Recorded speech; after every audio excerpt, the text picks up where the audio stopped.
ബിസ്മില്ലാഹിർ റഹ്മാനിർ റഹീം. അൽഹംദുലില്ലാഹി റബ്ബിൽ ആലമീൻ. വസല്ലല്ലാഹു അലാ നബിയിന മുഹമ്മദിൻ വഅലാ ആലിഹി വസ്വഹ്ബിഹി അജ്മഈൻ. അമ്മാ ബഅദ്. പ്രിയമുള്ള ഖുർആൻ പഠിതാക്കളെ, അസ്സലാമു അലൈക്കും വറഹ്മത്തുള്ളാഹി. പരിശുദ്ധ ഖുർആനിലെ 79-ാം അധ്യായം സൂറത്തുൻ നാസിആത്ത് ആണ് കഴിഞ്ഞ 23 ക്ലാസ്സുകളിലൂടെ നമ്മൾ മനസ്സിലാക്കിയത്. ഇന്ന് ഈ സൂറത്തുമായി ബന്ധപ്പെട്ട 24-ാമത്തെ ക്ലാസ്സാണ്, അവലോകനമാണ് ഉദ്ദേശിക്കുന്നത്. നമ്മൾ മനസ്സിലാക്കി, ഈ സൂറത്ത് പരിശുദ്ധ ഖുർആനിലെ 79-ാമത്തെ സൂറത്താണ്. 46 ആയത്തുകളാണ് ഈ സൂറത്തിലുള്ളത്. ഈ സൂറത്തിൻ്റെ പേര് ഒന്നാമത്തെ ആയത്തിലെ ഒരു പദം തന്നെയാണ്, അൻ നാസിആത്ത് എന്ന്. നാസിആത്ത് എന്ന് പറഞ്ഞാൽ അർത്ഥം ഊരിയെടുക്കുന്നവർ അല്ലെങ്കിൽ ഊരിയെടുക്കുന്നവ എന്നാണ്. ഈ സൂറത്ത് മക്കയിൽ അവതരിച്ച സൂറത്താണ്, അതായത് മക്കിയ ആണ്.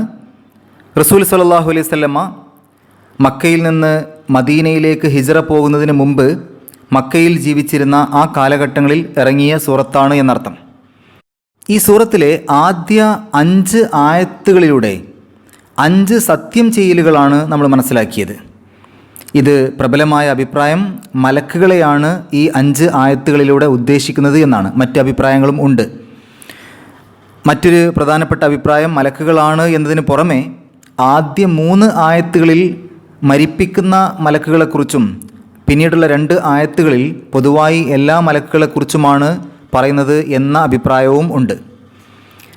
ഒന്നാമത്തെ ആയത്ത് നോക്കുകയാണെങ്കിൽ മുഴുകി പ്രവേശിച്ച് മുങ്ങിച്ചെന്ന് ഊരിയെടുക്കുന്നവ തന്നെയാണ് സത്യം. രണ്ടാമത്തെ ആയത്തിൽ വേഗതയിൽ അഴിച്ചുവിടുന്നവ തന്നെയാണ് സത്യം, അല്ലെങ്കിൽ സൗമ്യമായി പുറത്തെടുക്കുന്നവ തന്നെയാണ് സത്യം.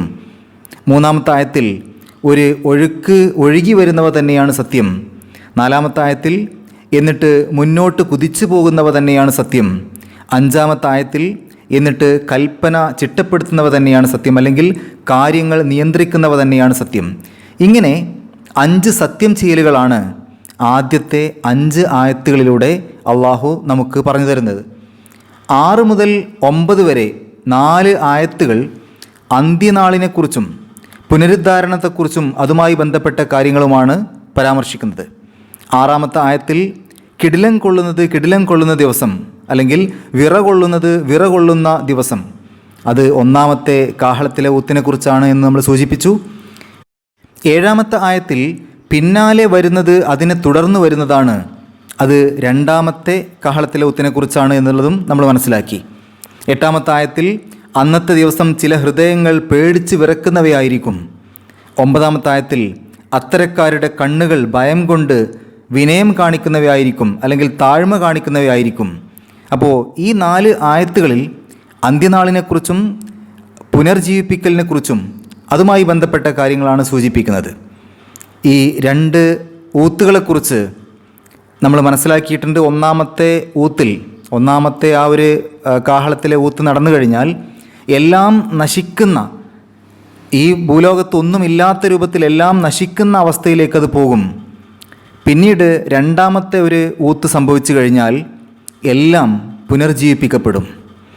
ഈ 2 കാഹളത്തിലെ ഊത്തുകൾക്കിടയിൽ എത്രയാണ് കാലയളവ് ഉള്ളത് എന്നുള്ള കാര്യമൊന്നും കൃത്യമായിട്ട് പറയാൻ സാധ്യമല്ല. അബൂ ഹുറൈറ റളിയല്ലാഹു അൻഹു റിപ്പോർട്ട് ചെയ്ത ഒരു ഹദീസിൽ കാണാൻ സാധിക്കും, 2 ഊത്തുകൾക്കിടയിൽ 40 ഉണ്ടായിരിക്കും എന്ന രൂപത്തിലുള്ള ഒരു റിപ്പോർട്ട്. ആളുകൾ ചോദിച്ചു അബൂ ഹുറൈറ റളിയല്ലാഹു അൻഹുവിനോട്, 40 എന്നുള്ളത് കൊണ്ട് എന്താണ് ഉദ്ദേശിക്കുന്നത്? 40 ദിവസമാണോ? അപ്പോൾ അദ്ദേഹം പറഞ്ഞു, എനിക്ക് ഉറപ്പില്ല. 40 കൊല്ലമാണോ? അതും എനിക്ക് ഉറപ്പില്ല. 40 മാസമാണോ? എനിക്ക് ഉറപ്പില്ല. അപ്പോൾ കൃത്യമായിട്ട് എത്രയാണ് ഈ 2 ഊത്തുകൾക്കിടയിലുള്ള കാലയളവ് എന്ന് കൃത്യമായി പറയാൻ സാധ്യമല്ല എന്നർത്ഥം. ഏതായാലും 2 ഊത്തുകൾ ഉണ്ടായിരിക്കും എന്നുള്ളത് പരിശുദ്ധ ഖുർആനിലെ ഒന്നിലധികം വചനങ്ങൾ കൊണ്ട് കൃത്യമായി മനസ്സിലാക്കാൻ സാധിക്കുന്ന കാര്യമാണ്. 1-ാമത്തെ കാഹളത്തിലെ ഊത്തുകൊണ്ട് എല്ലാം നശിപ്പിക്കപ്പെടുമെന്നും 2-ാമത്തെ കാഹളത്തിലെ ഊത്തുകൊണ്ട് എല്ലാം അള്ളാഹു വീണ്ടും പുനർജീവിപ്പിക്കപ്പെടും എന്നുള്ള കാര്യവും വ്യക്തമാണ്. അടുത്ത 3 ആയത്തുകൾ നോക്കുകയാണെങ്കിൽ, അതായത് 10, 11, 12 ആയത്തുകൾ നോക്കുകയാണെങ്കിൽ അന്ത്യനാളിനെയും പുനരുദ്ധാരണത്തെയും ഒക്കെ നിഷേധിച്ച് പരിഹസിക്കുന്നവരുടെ വാക്കുകളാണ് അവിടെയുള്ളത്. 10-ാമത്തെ ആയത്തിൽ അവർ പറയുന്നു, തീർച്ചയായും നാം കുഴിയിൽ വെച്ച് അല്ലെങ്കിൽ മുൻ അവസ്ഥയിലേക്ക് മടക്കപ്പെടുന്നവരാണോ, നമ്മളെ വീണ്ടും പുനർജീവിപ്പിക്കപ്പെടുമോ എന്ന ചോദ്യം. 11-ാമത്തെ ആയത്തിൽ നാം ജീർണിച്ച അല്ലെങ്കിൽ നുരുമ്പിച്ച എല്ലുകൾ ആയിത്തീർന്നിട്ടാണോ ആ മടക്കം, പരിഹസിച്ചുകൊണ്ട് ആളുകൾ ചോദിക്കുകയാണ്. 12-ാമത്തെ ആയത്തിൽ അവർ പറയുന്നു, അങ്ങനെയെങ്കിൽ അത് നഷ്ടകരമായ ഒരു മടക്കമായിരിക്കും, അങ്ങനെ നമ്മളെ വീണ്ടും ജീവിപ്പിക്കുകയാണെങ്കിൽ അതൊരു നഷ്ടകരമായ മടക്കമായിരിക്കുമെന്ന് അവർ പറയുന്നു.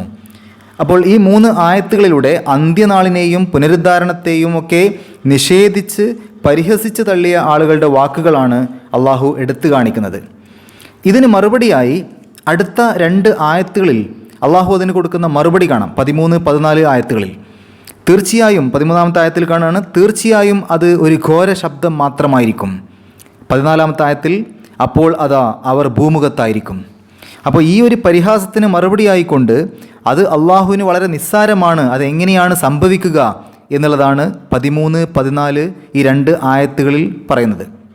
ഒരു ഘോര ശബ്ദം, ആ ഒരു ഘോര ശബ്ദത്തോടു കൂടി എല്ലാവരും ഭൂമുഖത്ത് ഒരുമിച്ച് കൂട്ടപ്പെടും എന്ന് അള്ളാഹു അവിടെ കൃത്യമായിട്ട് പറയുന്നു.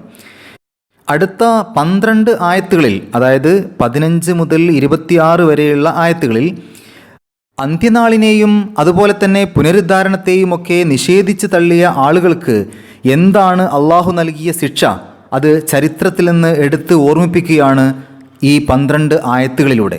അതിന് മൂസാ നബി അലൈഹി സ്വലാത്തു വസ്സലാമയുടെ ചരിത്രമാണ് എടുത്തുദ്ധരിക്കുന്നത്.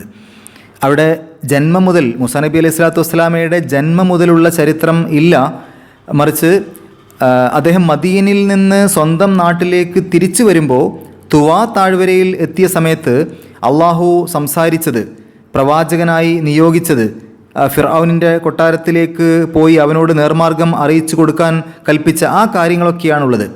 ആ സമയത്ത് ചില ദൃഷ്ടാന്തങ്ങൾ നൽകിയതും ഒക്കെ അവിടെ കൃത്യമായിട്ട് പറയുന്നുണ്ട്.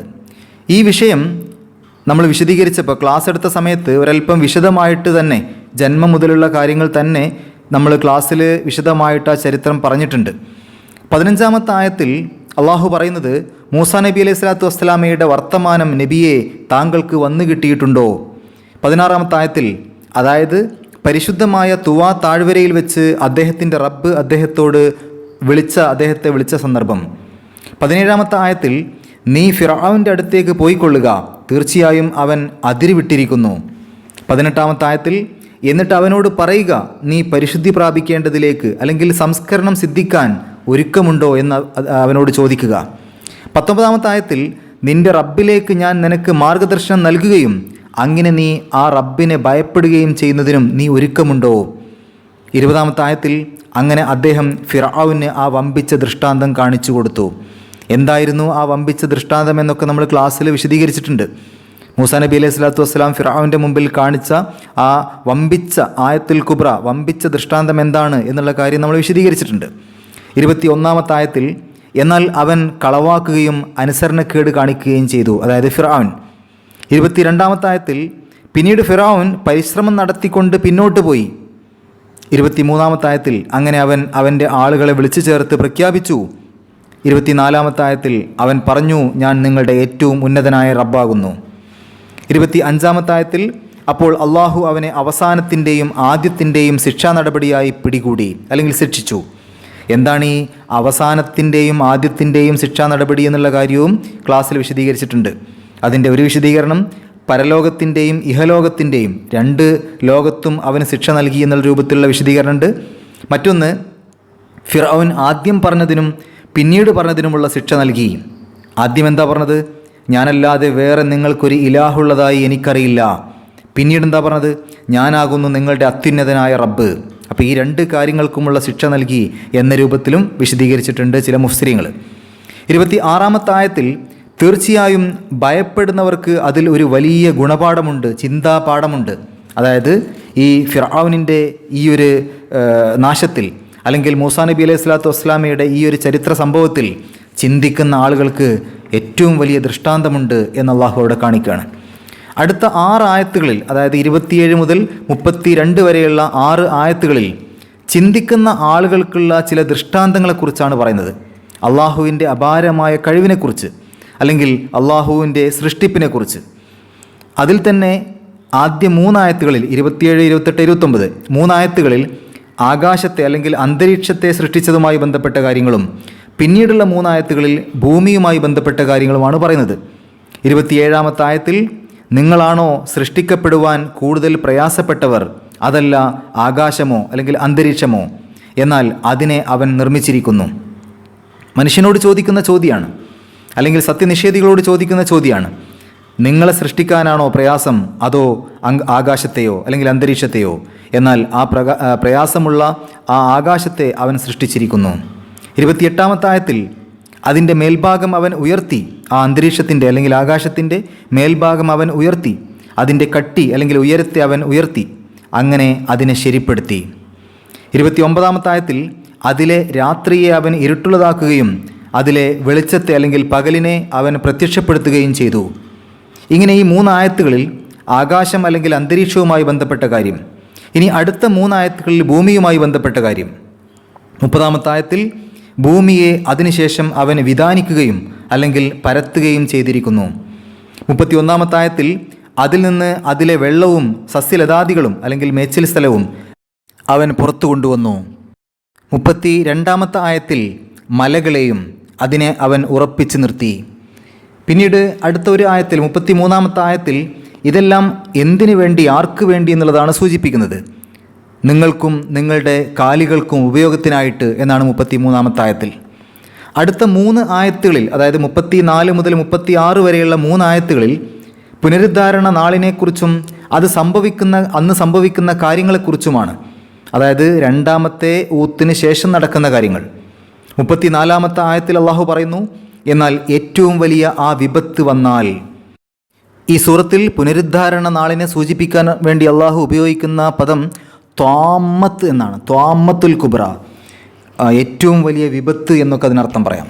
അപ്പോൾ ഏറ്റവും വലിയ ആ വിപത്ത് വന്നാൽ 35-ാമത്തെ ആയത്തിൽ, അതായത് മനുഷ്യൻ താൻ പ്രവർത്തിച്ചത് ഓർമ്മിക്കുന്ന ദിവസം. 36-ാമത്തെ ആയത്തിൽ കത്തിജ്വലിക്കുന്ന നരകം കാണുന്നവർക്ക് കാണാൻ വേണ്ടി പ്രത്യക്ഷപ്പെടുത്തുകയും ചെയ്യുന്ന ദിവസം. പിന്നീടുള്ള 5 ആയത്തുകളിൽ അന്ത്യനാളിലെ വിധിയുടെ രൂപം, ആർക്കാണ് നരകം, ആർക്കാണ് സ്വർഗം എന്ന കാര്യമാണ് വിശദീകരിക്കുന്നത്. 37 മുതൽ 41 വരെയുള്ള 5 ആയത്തുകളിൽ. 37-ാമത്തെ ആയത്തിൽ അള്ളാഹു പറയുന്നു, എന്നാൽ അതിരുവിട്ട് പ്രവർത്തിച്ചവനാരോ അവൻ അപ്പോൾ. 38-ാമത്തെ ആയത്തിൽ ഇഹലോക ജീവിതത്തിന് പ്രാധാന്യം കൊടുക്കുകയും ചെയ്തവനാരോ. 39-ാമത്തെ ആയത്തിൽ അവന് കത്തിജ്വലിക്കുന്ന നരകമാണ് അഭയസ്ഥാനം. അപ്പോൾ കത്തിജ്വലിക്കുന്ന നരകം കിട്ടുന്ന ആളുകൾക്ക് അവരുടെ 2 പ്രത്യേകതകൾ എടുത്തു പറഞ്ഞു. എന്തൊക്കെയാണ്? ഒന്ന്, അതിരുവിട്ട് പ്രവർത്തിച്ചവൻ. രണ്ടാമത്തത്, ഈ ലോക ജീവിതത്തിന് ഏറ്റവും കൂടുതൽ പ്രാധാന്യം കൊടുത്ത് ഈ ലോക ജീവിതത്തെ തിരഞ്ഞെടുത്തവൻ. അടുത്ത 2 ആയത്തുകളിൽ സ്വർഗത്തിലേക്ക് പോകുന്ന ആളുകളുടെ പ്രത്യേകതയാണ്.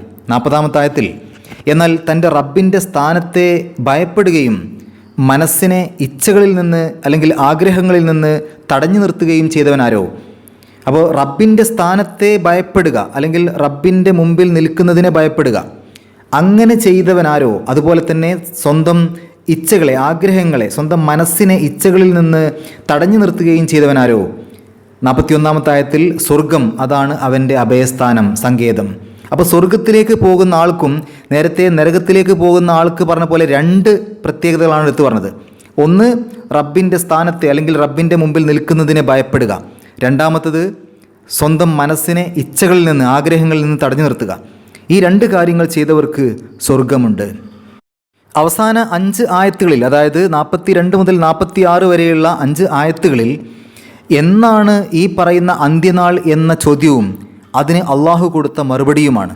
42-ാമത്തെ ആയത്തിൽ അന്ത്യനാളിനെക്കുറിച്ച് നബിയെ അവർ താങ്കളോട് ചോദിക്കുന്നു, എപ്പോഴാണ് അതിൻ്റെ സംഭവിക്കലെന്ന്.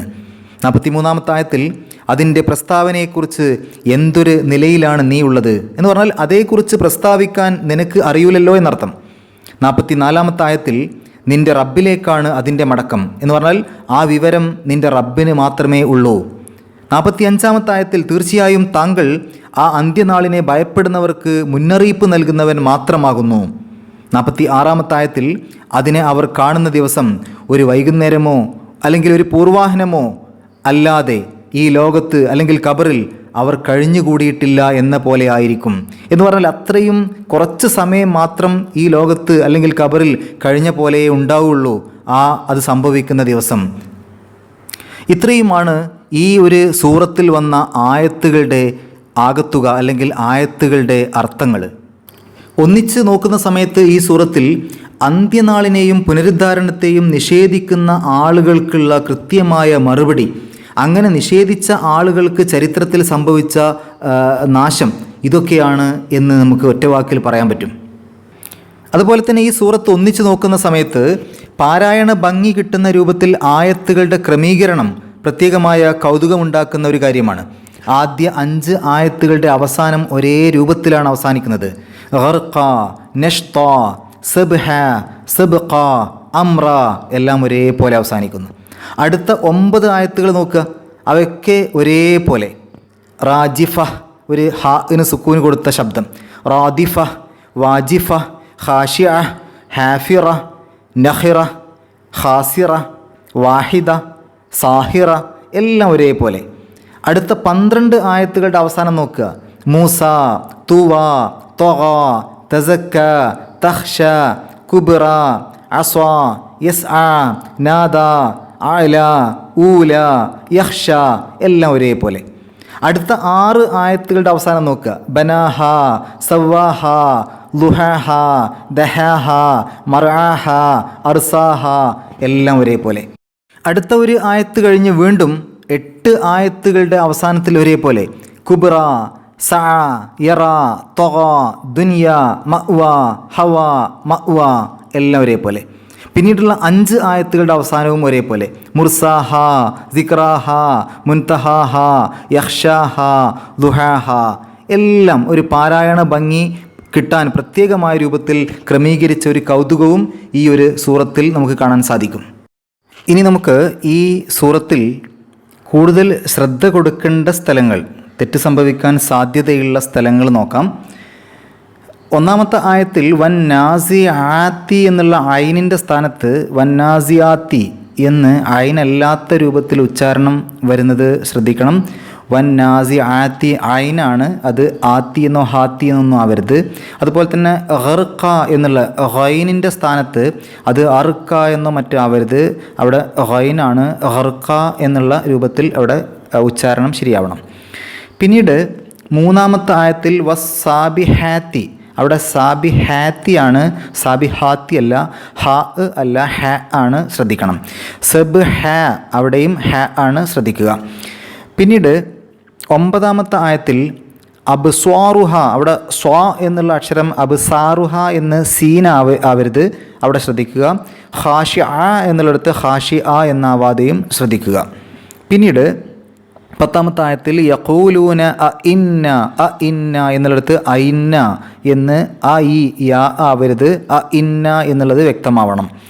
ഫിൽ ഹാഫിറ എന്നതിൻ്റെ അവസാന ഭാഗത്ത് ഫില്ലാഫിറ എന്ന് വേഗതയിൽ പാരായണം ചെയ്യുമ്പോൾ മർദൂദൂന ഫില്ലാഫിറ എന്നല്ല, ഫിൽ ഹാഫിറ എന്ന് വ്യക്തമായിട്ട് അവിടെ പാരായണം ശരിയാവണം. 11-ാമത്തെ ആയത്തിൽ ഇദാ കുന്ന, അവിടെ ഐദാ കുന്ന എന്നാവരുത്, ഇദാ കുന്ന. പിന്നെ അയലാമൻ എന്നുള്ളിടത്ത് ഇലാമൻ, ഇ എന്നാവരുത്, അവിടെ ഐനാണ്, അയലാമൻ എന്നുള്ളത് കൃത്യമാവുക. 12-ാമത്തെ ആയത്തിൽ ഖാലു തിൽക ഇസങ്കറത്തുൻ, അവിടെ ഇസങ്കറത്തുൻ എന്നുള്ളിടത്ത് ഇതങ്ക എന്നുള്ള ഉച്ചാരണം വരാതെ ശ്രദ്ധിക്കണം. ഇസങ്കറത്തുൻ എന്നല്ല, ഇസങ്കറത്തുൻ എന്ന് വ്യക്തമാവുക. 13-ാമത്തെ ആയത്തിൽ ഫ ഇന്നമ എന്നുള്ളിടത്ത് ഫൈന്നമ, ഫൈ എന്നാവരുത്, ഫ ഇ എന്നാണ്, ഇ എന്നുള്ളത് വ്യക്തമാവണം. അതിൻ്റെ അവസാനത്തിൽ വാഹിദ എന്നുള്ളിടത്ത് വാഹിദ, ഹ ആവരുത്, ശ്രദ്ധിക്കുക. 15-ാമത്തെ ആയത്തിൽ ഹൽ അത്താക്ക എന്നുള്ളിടത്ത് ഹല്ലത്താക്ക എന്നാവരുത്, ഹല്ലത്താക്ക എന്നല്ല, ഹൽ അത്താക്ക എന്നാണ്. ഹദീസു എന്നുള്ളിടത്ത് ഹദീസു എന്നാവരുത്, അവിടെ സ ആണ്, സീനല്ല. പിന്നീട് 17-ാമത്തെ ആയത്തിൽ ഇസ്ഹബ് ഇല ഫിറഔന എന്നുള്ളിടത്ത് ഇദ്ഹബില എന്നുള്ള രൂപത്തിൽ അവിടെ ഹംസ നഷ്ടപ്പെടരുത്, ഇല എന്നുള്ളത് കൃത്യമാവണം. ഇന്നഹു എന്നുള്ളിടത്തും അതുപോലെ തന്നെ ഫിർഔന ഇന്നഹു എന്നുള്ള രൂപത്തിൽ ഫിർഔന ഇന്നഹു യാ ആവരുത്, ഇന്നഹു ഹംസയാണത്. 18-ാമത്തെ ആയത്തിൽ ഫഖുൽ ഹല്ലക്ക എന്ന ഭാഗത്ത് വേഗതയിൽ പാരായണം ചെയ്യുമ്പോൾ ഫഖുല്ലല്ലക്ക എന്നായി പോകരുത്, ഫഖുൽ ഹല്ലക്ക എന്ന് വ്യക്തമാവണം. 19-ാമത്തെ ആയത്തിൽ വ അഹ്ദിയക്ക എന്നുള്ള സ്ഥലത്ത് വഹ്ദിയക്ക എന്ന് മാത്രമായി അവിടുത്തെ ഹംസ നഷ്ടപ്പെടാനുള്ള സാധ്യതയുണ്ട്, ശ്രദ്ധിക്കുക. വ അഹ്ദിയക്ക എന്നാണ്, വഹ്ദിയക്ക എന്നല്ല. 20-ാമത്തെ ആയത്തിൽ ഫ അറാഹുൽ ആയത്ത എന്നുള്ളിടത്ത് ഫ ഹുല്ലായത്ത എന്നല്ല, ഫ അറാഹുൽ ആയത്ത എന്നാണ്. സുക്കൂനുള്ള ലാമും പിന്നീട് വരുന്ന ഹംസയും വ്യക്തമാവണം. ഒന്നിച്ച് ഫ അറാഹുല്ല എന്ന രൂപത്തിലേക്ക് പോകരുത്, ഫ അറാഹുൽ ആയത്തൽ കുബ്ര. പിന്നീട് 21-ാമത്തെ ആയത്തിൻ്റെ അവസാനത്തിൽ വ അസ്വാ എന്നുണ്ട്. അവിടെ സ്വാ എന്നുള്ളതിന് പകരം വ അസ എന്നാവരുത്, വ അസ്വാ എന്നാണ്. പിന്നീട് 24-ാമത്തെ ആയത്തിൽ ഫഖാല അന റബ്ബുക്കുമുൽ ആല എന്നുള്ളിടത്ത് റബ്ബുക്കുമുല്ല എന്നല്ല, റബ്ബുക്കുമുൽ ആല എന്നാണ്. 25-ാമത്തെ ആയത്തിൽ നെക്കാലൽ ആഖിറത്തി എന്നുള്ള സ്ഥലത്ത് നെക്കാലല്ല എന്ന രൂപത്തിൽ പോകരുത്, നെക്കാലൽ ആഖിറത്തി. അതേപോലെ തന്നെ അതേ ആയത്തിൻ്റെ അവസാനത്തിൽ വൽ ഊല എന്നുള്ള സ്ഥലത്ത് വല്ലൂല എന്നാവരുത്, വൽ ഊല. അത് രണ്ടും ലാമിൻ്റെ സുക്കൂനും ഹംസയും വ്യക്തമാവുക. പിന്നീട് 30-ാമത്തെ ആയത്തിൽ വൽ അർദ എന്നുള്ള സ്ഥലത്ത് വല്ലർദ എന്നാവരുത്, വൽ അർദ. അവിടെയും ലാമിൻ്റെ സുക്കൂനും ഹംസയും ശ്രദ്ധിക്കണം. 33-ാമത്തെ ആയത്തിൽ വലി അൻആമിക്കും എന്നുള്ള സ്ഥലത്ത് വലി അന്നാമിക്കും എന്ന് വേഗതയിൽ പാരായണം ചെയ്യുമ്പോൾ അൻആമിക്കും എന്നുള്ളതിലെ അക്ഷരങ്ങൾ മാറിപ്പോവാതെ ശ്രദ്ധിക്കേണ്ടതുണ്ട്. 35-ാമത്തെ ആയത്തിൽ യൗമ യതദക്കറുൽ ഇൻസാനു എന്നുള്ള സ്ഥലത്ത് യതദക്കറുല്ലിൻസാനു എന്നല്ല, യതദക്കറുൽ ഇൻസാനു. അവിടെ ലാമിൻ്റെ സുക്കൂനും ഹംസയും വേറിട്ട് തന്നെ കേൾക്കണം. പിന്നീട് 38-ാമത്തെ ആയത്തിൽ വ ആസറ എന്നുള്ള സ്ഥലത്ത് വ ആസറ സീൻ ആവരുത്, അവിടെ സ ആണ്, ആ അക്ഷരം ശ്രദ്ധിക്കണം. പിന്നീട് അതുപോലെ തന്നെ 39-ാമത്തെ ആയത്തിൽ ഫ ഇന്നൽ ജഹീമ എന്നുള്ള സ്ഥലത്ത് ജഹീമ എന്നാവരുത്, ഹ അല്ല ഹ ആണ്, ജഹീമ എന്നാണ്, ജഹീമ എന്നല്ല. അതിൻ്റെ അവസാനത്തിൽ മഅ്വ എന്നുള്ള സ്ഥലത്ത് മൗവ എന്നാവരുത്, വേഗതയിൽ പാരായണം ചെയ്യുമ്പോൾ ഹിയൽ മൗവ എന്നാവരുത്, മഅ്വ എന്നാണ്, മഅ്വ. അതേപോലെ 40-ാമത്തെ ആയത്തിൽ അതിൻ്റെ അവസാനത്തിൽ അനിൽ ഹവ എന്ന സ്ഥലത്ത് അനി എന്നാവരുത്, ഐനാണ്, അനിൽ ഹവ എന്നുള്ളത് അനിൽ ഹവ എന്നായി പോകരുത്. 41-ാമത്തെ ആയത്തിൻ്റെയും അവസാനത്തിൽ മഅ്വ എന്നുണ്ട്, അത് മൗവ എന്നാവരുത്.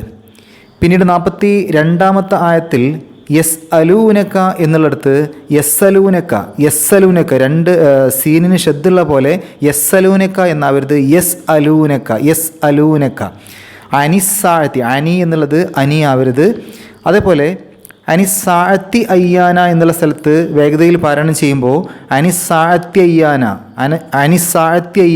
എന്നാവരുത്, അനിസാഴത്തി അയ്യാന. അവിടെ ഹംസ വേറിട്ട് തന്നെ കേൾക്കണം.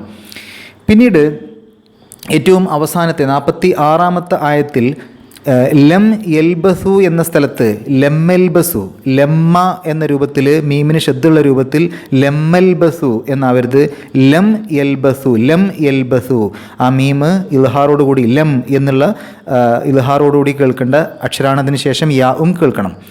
അതേപോലെ ഇല്ല അഷീയത്തൻ എന്നുള്ള സ്ഥലത്ത് ഐനാണ്, അത് അഷീയത്തൻ എന്നോ ഹഷീയത്തൻ എന്നോ ആവാതെയും ശ്രദ്ധിക്കുക.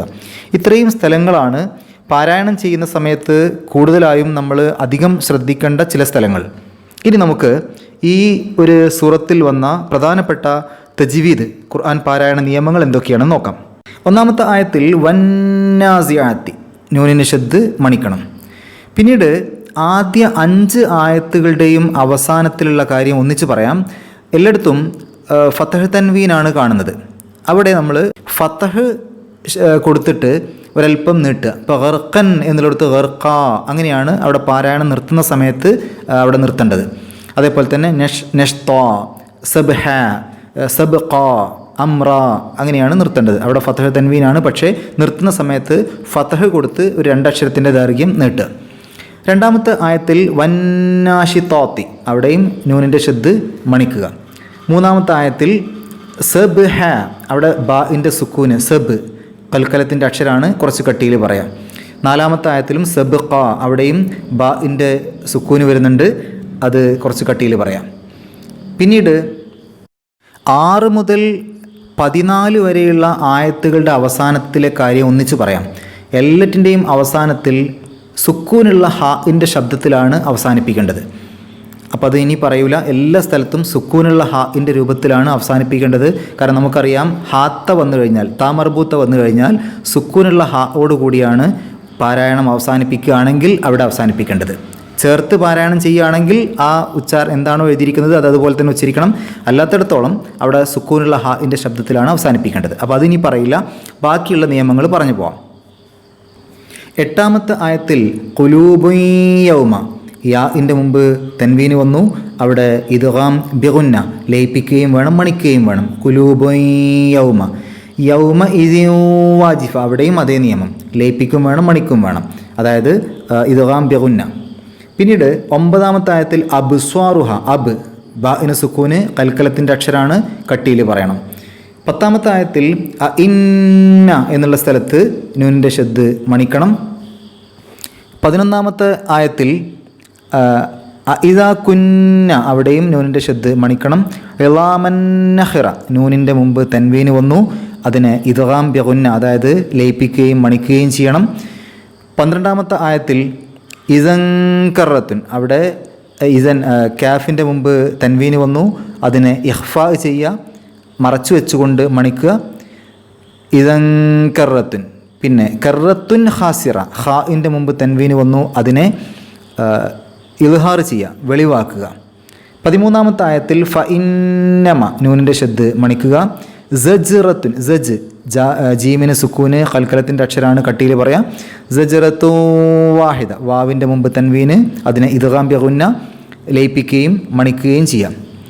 14ാമത്തെ ആയത്തിൽ ഫൈസാഹും ബി, ബാഇൻ്റെ മുമ്പ് മീമ് വന്നു, മണിക്കുക.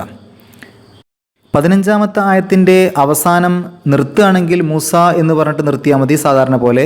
അല്ല, അടുത്ത ആയത്തിലേക്ക് ചേർത്തി ഓതുകയാണെങ്കിൽ അവിടെ നമുക്ക് 4-5 അക്ഷരങ്ങളുടെ ദൈർഘ്യം വരെ വേണമെങ്കിൽ നീട്ടാം, നിർബന്ധമില്ല. കാരണം തൊട്ടടുത്ത അക്ഷരം ഹംസയാണ്, അത് മറ്റൊരു പദത്തിലാണ്. അപ്പോൾ മദ് മുൻഫസിൽ എന്നുള്ള നിയമം അവിടെ നമുക്ക് ഉപയോഗപ്പെടുത്താം, അങ്ങനെ ചേർത്തി പാരായണം ചെയ്യുമ്പോൾ. 16ാമത്തെ ആയത്തിൽ ഇദ്നാദാ ഹു എന്നുള്ളിടത്ത് ഹു ഹ ഉളമീർ വന്നു, അതിനെ നീട്ടാൻ പാടില്ല, ഹു എന്നേ പറയാവൂ. കാരണം അതിൻ്റെ മുമ്പും ശേഷവുമുള്ള അക്ഷരങ്ങൾക്ക് ഹർക്കത്തുണ്ടോ നോക്കിയാൽ മുമ്പ് ഹർക്കത്തില്ല, അവിടെ നീട്ടലാണ്, ഹർക്കത്തില്ല, ശേഷം മാത്രമേ ഹർക്കത്തുള്ളൂ. എന്നാൽ റബ്ബുഹു എന്നുള്ള സ്ഥലത്ത് ഒരൽപ്പം നീട്ടാം, കാരണം ആ ഹ ഉളമീറിൻ്റെ മുമ്പും ശേഷവും ഹർക്കത്തുള്ള അക്ഷരങ്ങളാണ്. അതുകൊണ്ട് തന്നെ അവിടെ നീട്ടാൻ വേണ്ടി ചെറിയൊരു വാവ് ഇട്ട് കൊടുത്തിട്ടുണ്ടാവും. പിന്നീട് 17ാമത്തെ ആയത്തിൽ ഇസ്ഹബ്, ബാഇൻ്റെ സുക്കൂന് കൽക്കലത്തിൻ്റെ അക്ഷരമാണ്, എടുത്തു പറയാം. ഫിർഔന, റാഇൻ്റെ സുക്കൂന് അതിന് തൊട്ട് മുമ്പ് കസ്റാണ്, പിന്നീട് ഇസ്തിലാൻ്റെ അക്ഷരങ്ങൾ വന്നിട്ടുമില്ല. അപ്പോൾ അതുകൊണ്ട് തന്നെ ഫിർഔന, റാഇന് സുക്കൂന് കൊടുക്കുമ്പോൾ നമുക്കവിടെ ര് എന്നുള്ള ഉച്ചാരണമാണ് കൊടുക്കുക. ഫിർഔനല്ല, ഫിർഔന. ഇന്നഹു, നൂനിൻ്റെ ഷദ് മണിക്കുക. ഹു എന്നുള്ള ഹ ഉൽ അമീറിനെ ഒരൽപ്പം നീട്ടാം, കാരണം മുമ്പും ശേഷമുള്ള അക്ഷരങ്ങൾക്ക് ഹർക്കത്തുണ്ട്. അതുകൊണ്ട് തന്നെ ചെറിയൊരു വാവ് അവിടെ നീട്ടാൻ വേണ്ടി ഇട്ട് കൊടുത്തിട്ടുമുണ്ട്. 18ാമത്തെ ആയത്തിൽ ഇലാ എന്നുള്ള നീട്ടൽ വേണമെങ്കിൽ 4-5 അക്ഷരങ്ങളുടെ ദൈർഘ്യം വരെ നീട്ടാവുന്ന സ്ഥലമാണ്, മദ് മുൻഫസിലാണ്. കാരണം ആ നീട്ടലിന് ശേഷം ഹംസയാണ്, അത് മറ്റൊരു പദത്തിലായതുകൊണ്ട് നിർബന്ധമില്ല, 4-5 അക്ഷരങ്ങളുടെ ദൈർഘ്യം വരെ നീട്ടാം. ഏറ്റവും ചുരുങ്ങിയത് 2 വേണം, കൂടിയാൽ 5 അക്ഷരങ്ങളുടെ ദൈർഘ്യം വരെ ആവാം.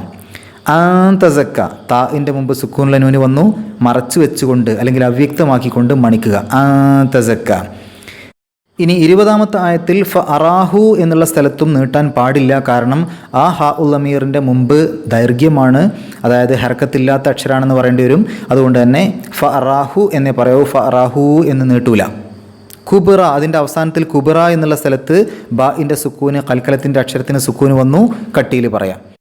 22ാമത്തെ ആയത്തിൽ അദ്ബറ എന്ന സ്ഥലത്ത് ദാലിൻ്റെ സുക്കൂന് കൽക്കലത്തിൻ്റെ അക്ഷരത്തിന് സുക്കൂന് വന്നു, കട്ടിയിൽ പറയാം. പിന്നീട് 25-ാമത്തെ ആയത്തിൽ ഫ അഖദഹുല്ലാഹു എന്നുള്ള സ്ഥലത്ത് അഖദഹു നീട്ടാൻ പാടില്ല, ഹു എന്ന് നീട്ടാൻ പാടില്ല, ഫ അഖദഹു എന്നേ പറയാവൂ. കാരണം മുമ്പും ശേഷമുള്ള അക്ഷരങ്ങൾക്ക് ഹർക്കത്തുണ്ടോ നോക്കിയാൽ ശേഷം ഹർക്കത്തില്ല. കാരണം അവിടെയുള്ള ലാമിൻ്റെ ഷദ്ദ് പിരിച്ചെഴുതുമ്പോൾ സുക്കൂനാണ് ആദ്യം വരിക. പിന്നെ അതിൻ്റെ അവസാനത്തിൽ ഊല എന്നുള്ള ആ നീട്ടൽ അവിടെ പാരായണം അവസാനിപ്പിക്കുകയാണെങ്കിൽ സാധാരണത്തെ പോലെ അവസാനിപ്പിക്കാം. അതല്ല അടുത്ത ആയത്തിലേക്ക് ചേർത്തി ഓതുകയാണെങ്കിൽ ആ ഊല എന്നുള്ള നീട്ടലിനെ 4-5 അക്ഷരങ്ങളുടെ ദൈർഘ്യം വരെ വേണമെങ്കിൽ നീട്ടാൻ നിർബന്ധമില്ല. അതുകൊണ്ട് തന്നെ അവിടെ നീട്ടാനുള്ള ചിഹ്നം മുകളിൽ കൊടുത്തിട്ടുണ്ടാവും. അടുത്ത ആയത്ത് 26-ാമത്തെ ആയത്തിൽ ഇന്ന നൂനിൻ്റെ ഷദ്ദ് മണിക്കണം. ല ഇബ്റത്തൻ ബാഇൻ്റെ സുക്കൂന് കൽക്കലത്തിൻ്റെ അക്ഷരമാണ്, കട്ടിയിൽ പറയണം. ല ഇബ്റത്തല്ലി അവിടെ ല ഇബ്റത്തൻ എന്ന ആ തൻവീന് ശേഷം ലാമാണ്. ലാമിൻ്റെ മുമ്പ് തൻവീന് വന്നാൽ ലയിപ്പിക്കണം, പക്ഷേ മണിക്കാൻ പാടില്ല. ഇദ്ഗാം ബിലാ ഗുന്ന. അതുകൊണ്ട് തന്നെ ല ഇബ്റത്തല്ലി, ല ഇബ്റത്തൻ എന്ന് പറയില്ല, ല ഇബ്റത്തല്ലി എന്ന രൂപത്തിലാണ് പറയുക. പിന്നീട് മൈ യഖ്ഷ യാഇൻ്റെ മുമ്പ് സുക്കൂനുള്ള നൂന് ഇദ്ഗാം ബിഗുന്ന, ലയിപ്പിക്കുകയും വേണം മണിക്കുകയും വേണം. യഖ്ഷ എന്നുള്ളതിൻ്റെ അവസാനത്തിൽ വേണമെങ്കിൽ അവിടെ ചേർത്ത് പാരായണം ചെയ്യുകയാണെങ്കിൽ 4-5 അക്ഷരങ്ങളുടെ ദൈർഘ്യം വരെ നീട്ടാം. കാരണം അടുത്ത ആയത്തിൻ്റെ തുടക്കത്തിൽ ഹംസയാണ്. എന്നാൽ അവിടെ പാരായണം നിർത്തുകയാണെങ്കിൽ സാധാരണത്തെ പോലെ ഒരു 2 അക്ഷരത്തിൻ്റെ ദൈർഘ്യത്തിൽ നീട്ടി നിർത്തിയാൽ മതി. 27-ാമത്തെ ആയത്തിൽ തും താഇൻ്റെ മുമ്പ് സുക്കൂനുള്ള നൂന് ഇഖ്ഫ ചെയ്യുക, മറച്ചു വെച്ചുകൊണ്ട് അല്ലെങ്കിൽ അവ്യക്തമാക്കിക്കൊണ്ട് മണിക്കുക. ഖൽഖൻ അമി സമാഉ, ഖൽഖൻ അമി, ഹൽക്കൻ എന്നുള്ളതിൻ്റെ അവസാനത്തിലെ തൻവീന് വരുന്നത് അമി, ഹംസയുടെ മുമ്പാണ്. ഹംസയുടെ മുമ്പ് തൻവീന് വന്നാൽ ഇൽഹാർ, അവിടെ നൂനിൻ്റെ ശബ്ദം വെളിവാക്കണം. സമാഉ അവിടെ നീട്ടൽ നിർബന്ധമായും 4-5 അക്ഷരങ്ങളുടെ ദൈർഘ്യം നീട്ടണം. കാരണം നീട്ടലും ഹംസയും ഒറ്റ പദത്തിൽ തന്നെയാണ് അടുത്തടുത്തായിട്ട് വരുന്നത്. നിർബന്ധമായും 4-5 അക്ഷരങ്ങളുടെ ദൈർഘ്യം നീട്ടണം. അത് മദ് മുത്തസിലാണ്. അവിടെ ആ സമാഉ എന്ന് കഴിഞ്ഞിട്ട് ചെറിയൊരു ജീമ് മുകളിലിട്ട് കാണാം. അതിൻ്റെ അർത്ഥം അവിടെ നമുക്ക് പാരായണം നിർത്തിയിട്ടും ഓതാം. ആ സമാ കഴിഞ്ഞിട്ട് പാരായണം നിർത്തിയിട്ടും ഓതാം, നിർത്താതെയും ഓതാം. നിർത്തിയിട്ട് ഓതുകയാണെങ്കിൽ സമാ എന്ന് പറഞ്ഞിട്ട് ആ ഹംസക്ക് സുക്കൂനിട്ട രൂപത്തിൽ അവിടെ നിർത്തണം. എന്നിട്ടാണ് പിന്നെ ബനഹ എന്ന് പറയേണ്ടത്. ഇനി 31-ാമത്തെ ആയത്ത് നോക്കുകയാണെങ്കിൽ അഖ്റജ മിൻഹ, മിൻഹ ഹാഇൻ്റെ മുമ്പ് സുക്കൂനുള്ള നൂന് വെളിവാക്കണം, ഇൽഹാർ ചെയ്യണം, നൂനിൻ്റെ ശബ്ദം വെളിവാക്കി കേൾക്കണം. മാ അഹ, മാ എന്നുള്ള നീട്ടൽ നിർബന്ധമായും 4-5 അക്ഷരങ്ങളുടെ ദൈർഘ്യം നീട്ടണം. കാരണം നീട്ടലും ഹംസയും അടുത്തടുത്ത് ഒരേ പദത്തിലാണ് വന്നത്, മദ് മുത്തസിലാണ്. 33-ാമത്തെ ആയത്ത് നോക്കുകയാണെങ്കിൽ മത്താഅൻ ലക്കും, മത്താഅൻ എന്ന തൻവീന് വന്നത് ലാമിൻ്റെ മുമ്പാണ്. ലാമിൻ്റെ മുമ്പ് തൻവീന് വന്നാൽ ഇദ്ഗാം ബിലാ ഗുന്ന, മണിക്കാതെ ലയിപ്പിക്കണം. അപ്പോൾ അവിടെ ലയിപ്പിക്കണം പക്ഷേ മണിക്കാൻ പാടില്ല. അതുകൊണ്ട് മത്താഅൻ ലക്കും എന്നാ പറയാം, മത്താഅൻ എന്ന് പറയില്ല, മത്താഅൻ ലക്കും. വലി അൻ ആമിക്കും, ഐനിൻ്റെ മുമ്പ് സുക്കൂനുള്ള നൂന് വന്നാൽ അതിനെ ഇൽഹാർ ചെയ്യണം, നൂനിൻ്റെ ശബ്ദം പുറത്തേക്ക് കേൾക്കണം. 34-ാമത്തെ ആയത്തിൽ ഫൈദ ജാ, അവിടെ നീട്ടൽ നിർബന്ധമാണ്, 4-5 അക്ഷരങ്ങളുടെ ദൈർഘ്യം. കാരണം ഒരേ പദത്തിൽ നീട്ടലും ഹംസയും അടുത്തടുത്ത് വന്നു. തോമ്മ, അവിടെ 6 അക്ഷരങ്ങളുടെ ദൈർഘ്യം നീട്ടൽ നിർബന്ധമാണ്. കാരണം നീട്ടലും അതിനുശേഷം സുക്കൂനും വന്നു, അല്ലെങ്കിൽ എളുപ്പത്തിൽ മനസ്സിലാക്കാൻ വേണ്ടി നീട്ടലും അതിനുശേഷം ഷദ്ദും വന്നു എന്ന് പറയാം. തോ എന്ന നീട്ടലും മ എന്ന ഷദ്ദും. അപ്പോൾ നീട്ടലും ഷദ്ദും അടുത്തടുത്ത് വന്നതുകൊണ്ട് നിർബന്ധമായും 6 അക്ഷരങ്ങളുടെ ദൈർഘ്യം അവിടെ നീട്ടണം. അവിടെ തന്നെ മീമിൻ്റെ ഷദ്ദിനെ മണിക്കും വേണം, മ എന്ന് പറയണം. അപ്പോൾ ഫഇദ ജാഅത്തി ത്വാമ്മത്തു, അവിടെ മീമിനെ മണിക്കും ചെയ്യാം. അൽ കുബ്ര, കുബ്ര എന്നുള്ളിടത്ത് ബാഇൻ്റെ സുക്കൂന് കൽക്കലത്തിൻ്റെ അക്ഷരമാണ്, എടുത്ത് പറയണം. 35-ാമത്തെ ആയത്ത് നോക്കുകയാണെങ്കിൽ യൗമ യതസക്കറുൽ ഇൻസാനു, അവിടെ സീനിൻ്റെ മുമ്പ് സുക്കൂനുള്ള നൂന് ഇൻസാൻ എന്നുള്ളതിൽ അവിടെ ഇഖ്ഫാ ചെയ്യുക, മറച്ചു വെച്ചുകൊണ്ട് മണിക്കുക. 36-ാമത്തെ ആയത്തിൻ്റെ അവസാനത്തിൽ ലിമയ്യറ, യാഇൻ്റെ മുമ്പ് സുക്കൂനുള്ള നൂന് ഇദ്ഗാം ബിഗുന്ന, ലയിപ്പിക്കുകയും ചെയ്യുക മണിക്കുകയും ചെയ്യുക. 37-ാമത്തെ ആയത്തിൽ ഫഅമ്മ, മീമിൻ്റെ ഷദ്ദ് മണിക്കുക. മാ തഗ, താഇൻ്റെ മുമ്പ് സുക്കൂനുള്ള നൂന് വന്നു, ഇഖ്ഫാ ചെയ്യുക, മറച്ചു വെച്ചുകൊണ്ട് മണിക്കുക. 38-ാമത്തെ ആയത്തിൻ്റെ അവസാനം അദ്ദുനിയ, അവിടെ യാഇൻ്റെ മുമ്പ് സുക്കൂനുള്ള നൂന് വന്നു എങ്കിലും അത് ഒറ്റ പദത്തിലായതുകൊണ്ട് ഇൽഹാർ ചെയ്യണം. ദുനിയ, അവിടെ മണിക്കാനും ലയിപ്പിക്കാനൊന്നും പാടില്ല. ദുനിയ, നൂനിനെ എടുത്തു പറയണം, കേൾക്കണം, നൂനിൻ്റെ ശബ്ദം ഇൽഹാർ ചെയ്യണം. 39-ാമത്തെ ആയത്തിൽ ഫ ഇന്ന, നൂനിൻ്റെ ഷദ്ദ് മണിക്കുക. പിന്നീട് 40-ാമത്തെ ആയത്തിൽ വ അമ്മ മീമിൻ്റെ ഷദ് മണിക്കുക. മൻ ഖാഫ ഖാഇൻ്റെ മുമ്പ് സുക്കൂനുള്ള നൂന് വന്നാൽ അതിനെ ഇൽഹാർ ചെയ്യണം, നൂനിൻ്റെ ശബ്ദം വെളിവാക്കണം, പുറത്തേക്ക് കേൾക്കണം. അതിൽ റബ്ബിഹി എന്ന ഭാഗം വരുന്നുണ്ട്. ആ ഹാ ഉൽ അമീറിനെ ഒരു രണ്ടക്ഷരത്തിൻ്റെ ദൈർഘ്യം നീട്ടണം. കാരണം അതിൻ്റെ മുമ്പും ശേഷവുമുള്ള അക്ഷരങ്ങൾക്ക് ഹർക്കത്തുണ്ട്. അതുകൊണ്ട് തന്നെ അവിടെ നീട്ടാൻ വേണ്ടി ഒരു ചെറിയ യാഇൻ്റെ കഷ്ണം ഇട്ട് കൊടുത്തിട്ടുണ്ടാവും, റബ്ബിഹി എന്ന്. വനഹന്നഫ്സ അന്നഫ്സ നൂനിൻ്റെ ഷദ് മണിക്കുക. അടുത്ത ആയത്തിൽ 41-ാമത്തെ ആയത്തിൽ ഫ ഇന്ന നൂനിൻ്റെ ഷദ് മണിക്കുക. അൽ ജന്നത്ത നൂനിൻ്റെ ഷദ് മണിക്കുക. പിന്നെ 43-ാമത്തെ ആയത്തിൽ ഫീമ ആന്ത താഇൻ്റെ മുമ്പ് സുക്കൂനുള്ള നൂന് ഇഖ്ഫാ ചെയ്യുക, മറച്ചു വെച്ചുകൊണ്ട് മണിക്കുക അല്ലെങ്കിൽ അവ്യക്തമാക്കി മണിക്കുക. മിക്റഹ അവിടെ സാലിൻ്റെ മുമ്പ് സുക്കൂനുള്ള നൂന് അതേ നിയമം, ഇഖ്ഫാ ചെയ്യുക, മറച്ചു വെച്ചുകൊണ്ട് മണിക്കുക.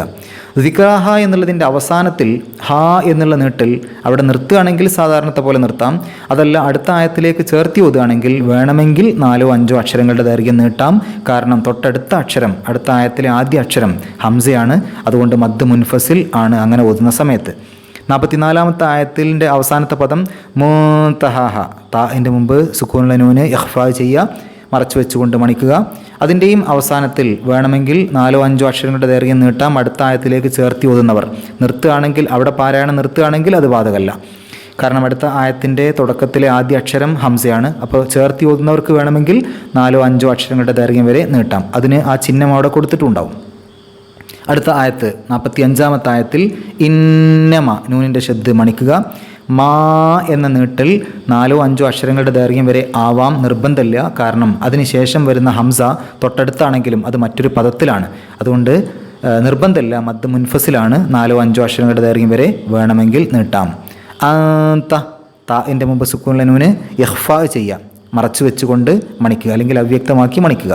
മുൻസിറു അവിടെയും അതേ നിയമം, മറച്ചു വെച്ചുകൊണ്ട് മണിക്കുക. മുൻസിറു നൂനിൻ്റെ ശബ്ദം വെളിവാകരുത്.